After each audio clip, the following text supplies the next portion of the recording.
Alright, let's see how much they messed up Necros again. I mean, holy crap. We asked for one thing, two things, don't even get it. I mean, woke up early for this crappy night stream, not 8 o'clock in the morning. Alright, let's just see how this goes.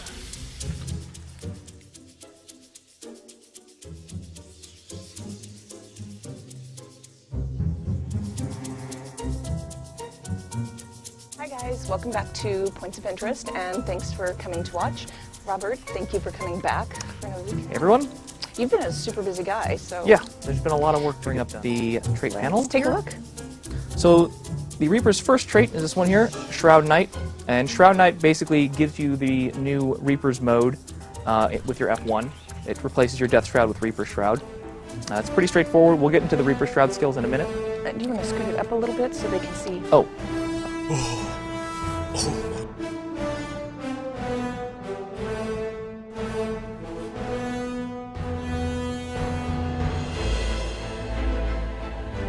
No way.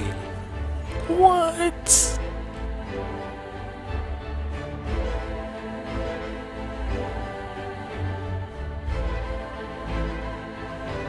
Did you see that? Oh my god.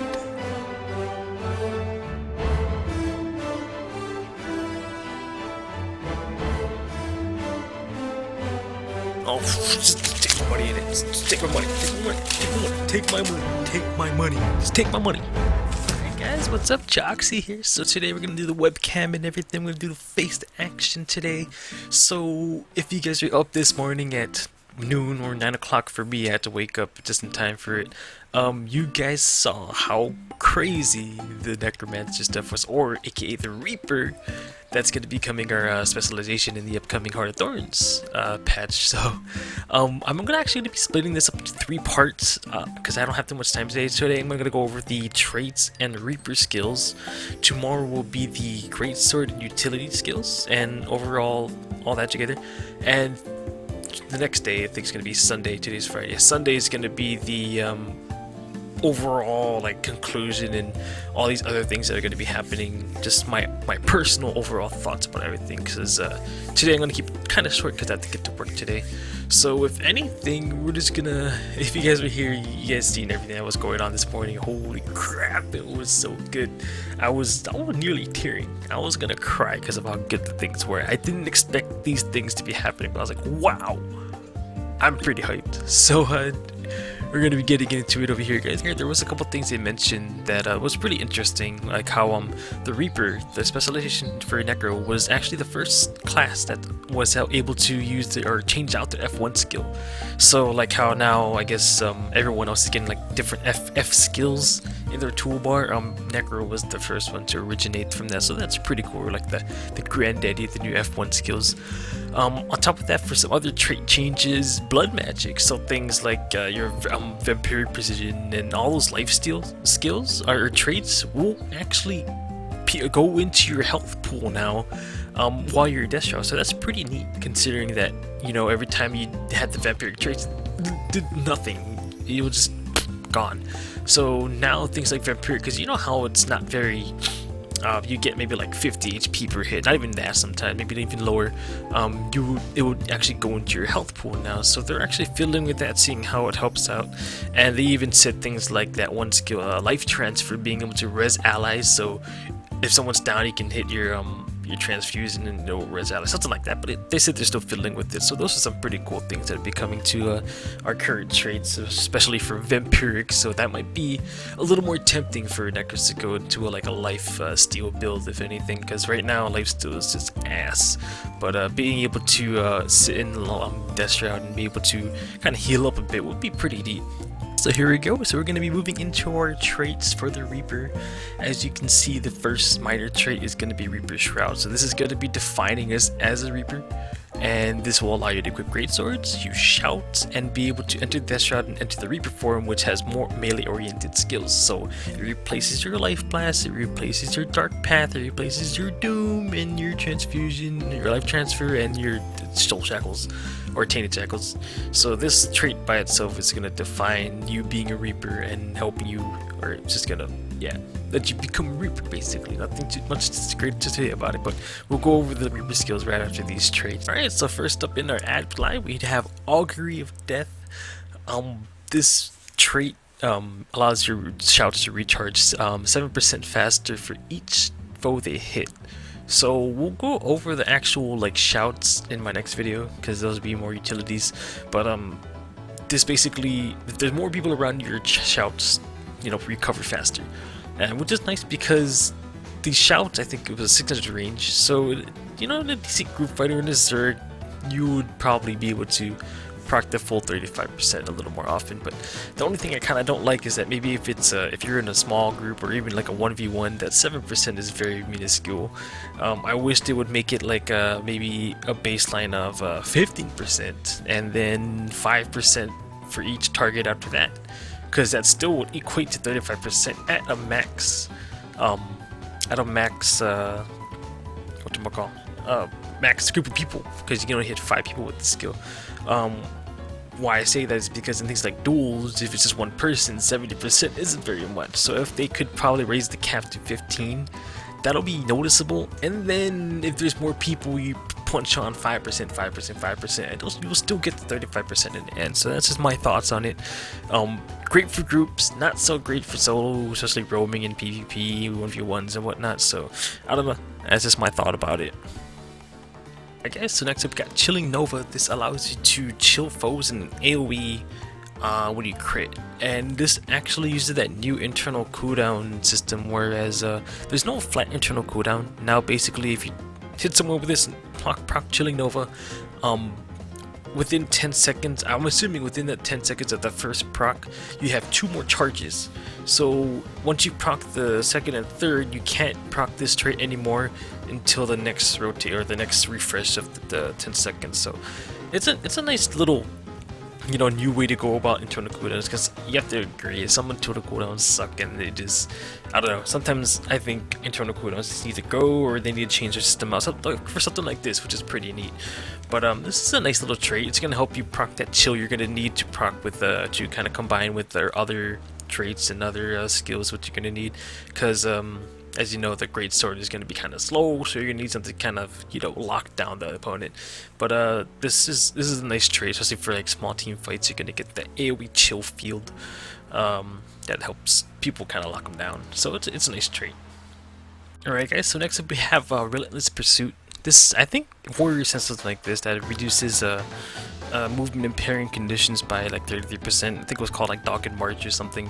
I'm pretty sure that don't count me on it, but this trait is basically just like that, but we also have the added bonus that if we're in Death Shroud or Reaper form, or you know, Shroud Knight, whatever you want to call it nowadays, it gets reduced furthermore by 66%, so which is pretty neat. So first off, as we get the reduction for having, you know, just this trait in a regular form, we'll be able to kind of move around a bit, because as you know, necros aren't very mobile, so this will help us keep on the pursuit, or this will help us keep on the you know, the front force, like just keep going forward if anything, and then it gets further reduced in Death Shroud, which is really nice because a lot of our Death Shroud skills are melee, so we're gonna have to kind of close that gap even more to even get our most out of our Death Shroud skills after that. So it's a nice trait that's gonna help us you know, keep moving forward if anything. Nothing too crazy, but it's there for us to kind of shrug off these movement impairing conditions. So next one was one of the more interesting ones. It's called Service of Dread. This is actually the next minor trait right before the master line. Whenever you inflict fear, you also chill them on a 3-second. Like, well, then again, I'm not gonna play with numbers too much, but it is 3 seconds here.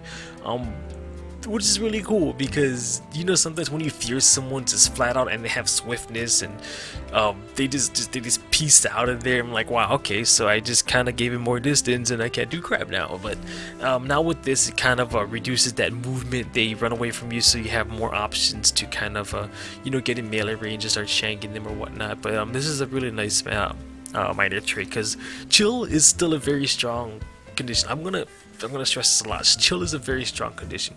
Not only does it remove I mean, reduce their movement speed by 66%, but it also reduces their recharge skill, or their skill recharge rate, which is, it can make or break the game, or make or break the fight, because sometimes when people are like, okay, I just need like 3 more seconds of army heal skill, then I'm good to go, and then they get chilled, and now it's maybe like 5 or 6 seconds, and you just keep applying it, it can really mess up some people. So chill is very strong, and being able to fear chill people, not only will it let us disable them, but it'll help us close the gap and help us get in that melee range, if anything. So that's very nice.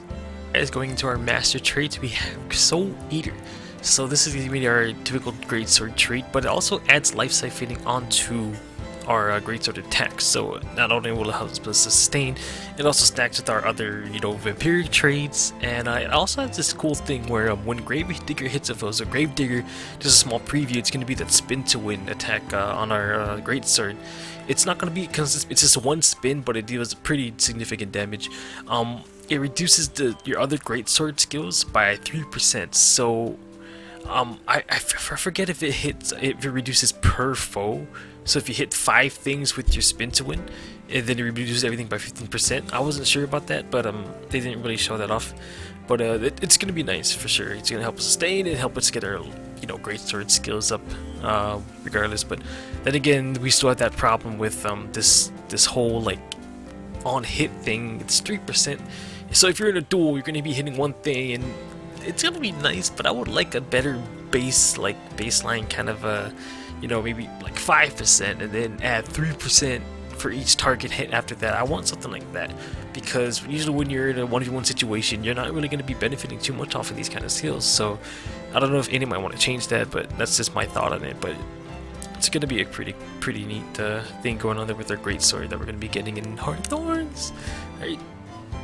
Alright, so next we got Chilling Force. So this is going to be one of more synergetic chill traits.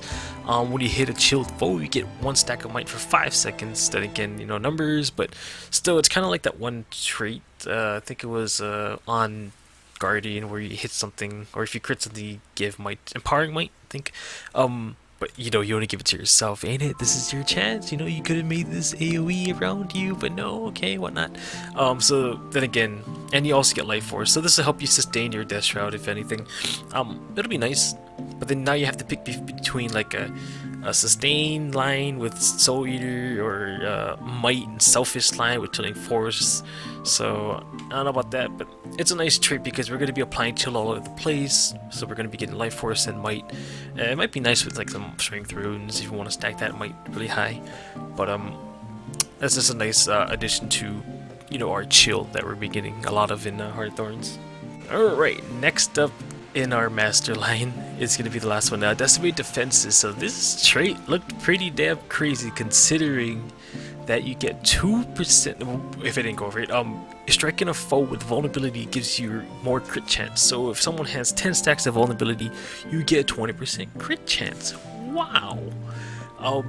So if anyone didn't know, just a small preview again, on the Greatsword 3, you can have this skill that pretty much pierces the enemy.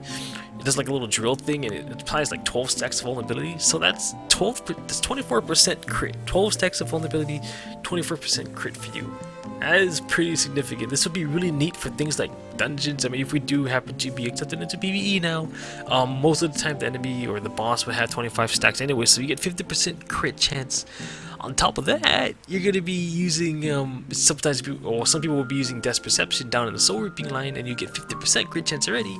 So you pop your Reaper's form, you get 100% crit chance. How crazy is that? You don't even have to run Berserker gear anymore. You can just go full on like Power, Ferocity, and maybe just run freaking Sinister just for the lulz. You know what I mean? Was it lulz? No, it was Ferocity. Okay, Power, Precision, the Power, Ferocity, Condition. I can't even think right now because it's so crazy. But that's gonna be pretty neat. I might like this because the crits will be crazy. So that's really neat. That's really neat.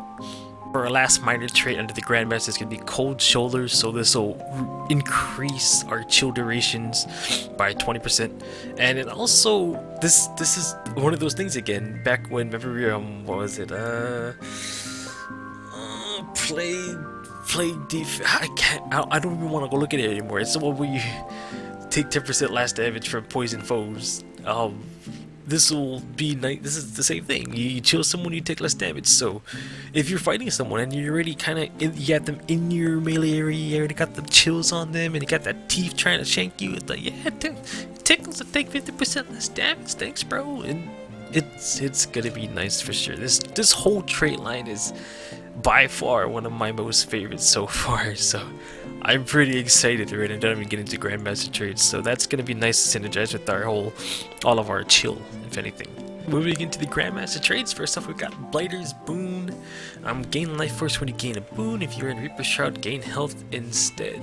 So what does that mean? So while you're just you know, fighting and maybe in a team fight, every time you get a boon, you get 1% life force. So this is where Ainit's trying to give us more sustain, give us more generation. Because I mean, if you look at it in the end, I was just petting my microphone thing right here. If you look at it in the end, we actually don't have too much life force generation apart from our dagger 1, our staff 1, which is really low. If your trait soul marks. All in all, as for active life force generation, we don't have too much. Like, if you get, most of the time when you get a Necro's life force down, it's gonna stay down, unless you make the mistake of hitting them with spectral armor, because spectral armor is our biggest life force generator, and most Necros are on at least, you know, 3 inches over, being for that last gas. A lot of enemies make the mistake of you know, when they have spectral armor, they keep hitting us, and we get 8% life force per hit every second. So you have to watch out, and it lasts for at least, you know, 6 seconds. So they're gonna be getting 50% life force back. So that's why I always highly recommend some enemies or people who are fighting in Necro to stop hitting us when we have spectral armor. You won't regret it, because like, go hide somewhere, go get an LOS. But moving past that. This trait is pretty neat. Also, if you are in Reaper's Shroud, you gain health instead. So if you are low on health, pop Reaper's Shroud and just start shanking things, and your friends are giving you, you know, light and all these other boons, so you can kind of generate your health back up there, which is pretty cool.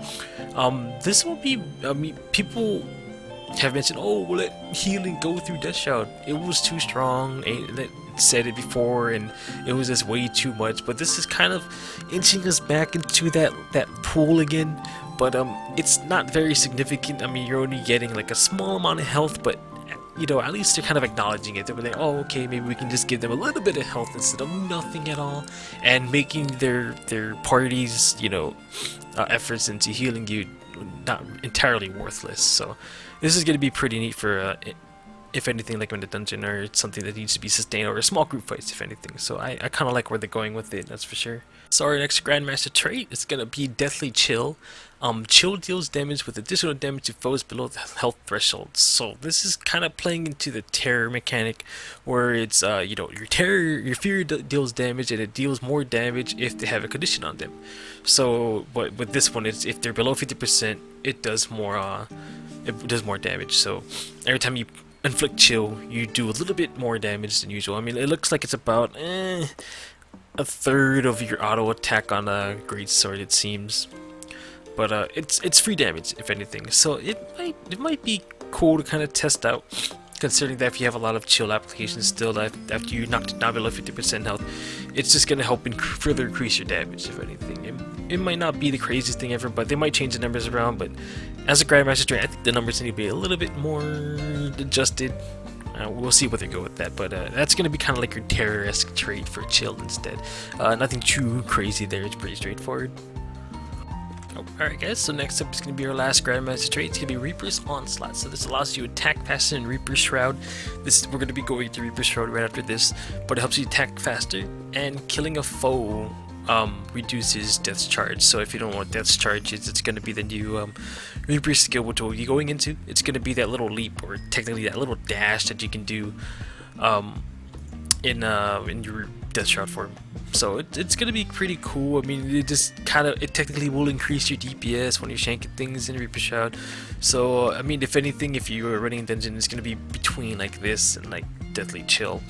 But it'll help you get your auto attacks off faster. Nothing too crazy, but it's there to help out, that's for sure. So yeah, So just a quick overview of the traits. Ain't did do something pretty neat with the traits, basically for the top, middle, and bottom trait lines for the Reaper. Let's look at the first one: Augury of Death, Soul Eater, and Bladed Boon. This is more of like a sustain-y kind of trait line, so like your shouts recharge faster so you can get your shouts off faster. Soul Eater helps you get those life siphons, and your greatsword attacks faster so you can, you know, kind of sustain your health, also your attack upkeep. And Bladed Boon is more sustained, so healing when you get a boon, and then life force generation when you, life force generation when you get a boon. So that line is more for like kind of like a supporty team player kind of thing. And then you have the middle trait line, which is all about chill. I mean, you have Chilling Nova, Chilling Force, Deathly Chill. So these traits kind of play off of each other. It really like synergetically. So I mean, it's nice that they place it there all in one nice line. And then you have the third trait line, which is kind of like your Juggernaut, like get your butt in there, kind of DPS-y trait line. So you have Relentless Pursuit, which you can't be locked down that easily. Decimate Defenses helps you get in there, and once you apply that vulner, if you're attacking something with vulner, you jump on them, you get these crits on them.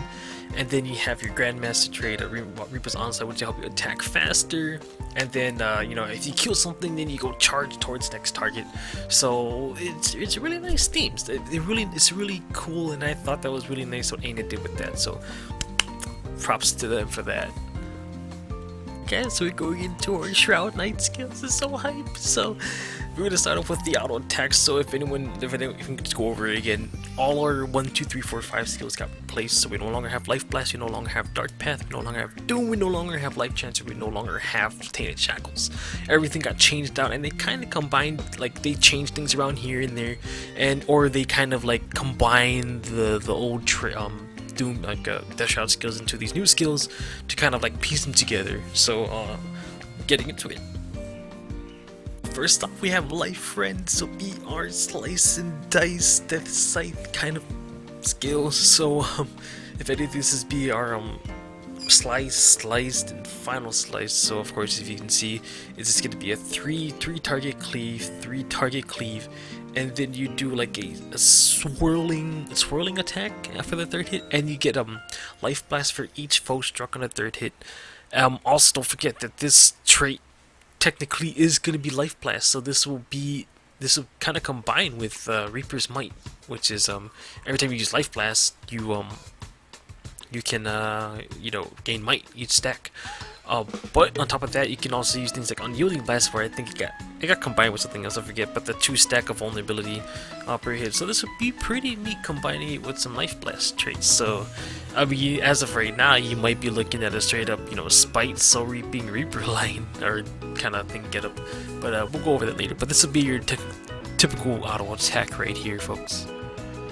Next up is Death's Charge. This will be our little mobility skill. I mean, this is supposed to be taking place of our Dark Path, which helps us close the gap. But you know, this skill also takes traits from Dark Path, so things like Path of Corruption, which converts 2 boons on hit. It's like, oh my god, it's so good. Apparently it's a blast finisher too, or something like that. I remember one of these skills being a blast finisher, but I forget which one they're talking about. But anyways, it's gonna be like a little dash. You do a little bit of poison, and this also counts as a leap too. So if you go through like a dark field, you can do blinding strike, or if you go through your ice field, you can do frost armor. So you have all these fun things you can do with now that we have these nice combo finishers, and this gives you a little bit of mobility too. This also kind of inherits from the that one trait. Let me see what was again. Reaper's Onslaught. This one fully recharges the skill after you kill something. So you can kill something, rush to the next one, kill something, rush to the next one. But from my eyes, the leap didn't look too far. It looked like about comparable to like a Heartseeker. So I mean, it still helps us get around. It's technically mobility, so you can't complain. Alright guys, so next up we have Infusing Terror, one of the more exciting traits out there. So this basically took our Doom and put it into like a bomb. So when you pop this trait, or when you pop this skill, you get a stability, you get a pulsing stability. Whoa! every second, so you get 3 seconds. 3 seconds of stability every second. So this will basically, in math terms, you only get 3 stacks total, but for 8 seconds. So 8 seconds of stability, and after a while, if you want to pop it, you do an AoE fear around you. So it's pretty cool. I mean, this helps you get in there, get the fear on them, get that chill in them too, and then start going ham on them. So I don't know, this might even be better than Foot in the Grave in a sense. I mean, it might give you more stability stacks with Foot in the Grave now, and you know, Foot in the Grave being a stun break. But this is gonna be really nice. Sometime in my eyes, I think I might take this over the Foot in the Grave, because this also secures stomps as well. Even though it is on a 20-second cooldown, it'll be pretty neat how it kind of plays out. Also, if you can also pop Death Shroud, pop this skill, and then you would still get the 8 seconds of stacking stability, even if you leave Death Shroud. So that'll be pretty neat. Just, you know, for people who like the flash skills, or if you have no other real big cooldowns, you can use that as well. So next up is Soul Spiral. This would be our Swat Spin Swin skill on 40-second cooldown, kind of like Life Transfer. So this tech skill is technically still Life Transfer, so it'll benefit from things like the transfusion, the one that basically, when I know I'm just calling this off on the top of my head, I didn't do research, suck it up. But this is basically spin to win, but it also affects Life Transfer, which is the one that it heals enemies around you while you use it. So technically you're going to be slicing your friends to heal. I mean, it's interesting, but it'll benefit from traits that affect Life Transfer, so that would be pretty cool. But this is just a spin to win. This would be your typical, like, your Great Guardian, Whirling Wrath, or your you know, those other spin skills. So nothing too crazy. I mean, this will be cool because you can whirl off of your dark fields, your ice fields for blinding bolts or chilling bolts. So this will be more combo finishers for you to make use of, especially with the next skill coming up. That'll be a nice synergy right there. Alright guys, so our last skill of the Shroud Knight is going to be Executioner's Scythe. This will be your kind of like your Executioner-esque skill. This skill is pretty, it has a lot of things in it, so if you can see, delivers a powerful overhead strike and stun a single target, deals more damage the lower the target is, and leaves behind a field of ice. So this would be like your just bop them for a stun, and then you can also get an ice field around them so it chills them. And you can probably combo this into Soul Spiral for more chill, but this skill also does more damage the lower the target is. So this would be kind of like your, I guess for warriors, you got that final cut, final thrust. No, not final thrust. That's the sword skill. The spin to win, the one on the greatsword F1. So overall, this whole set is. I just look at it. I'm like, I want to play with these skills right now. So, but I have to wait. But like I said, I'm pretty excited for what's to come in the future for when we actually get to play with it. That's for sure. Guys, so that's gonna be it for me for this video. That was just the traits and the Shroud Knight skills I wanted to go over. If you have any comments, like things I missed, please leave it in the comments so I can go over it again. Like I said, in the next video I'm going to be going over the utilities and the greatsword skills. So I'm going to try and get those videos out every day, and probably the latest will be Monday if anything for you guys. So thank you again, guys. I am pretty excited to talk about the rest of everything else, but that's all I got time for today. So I will see you guys later, and peace out.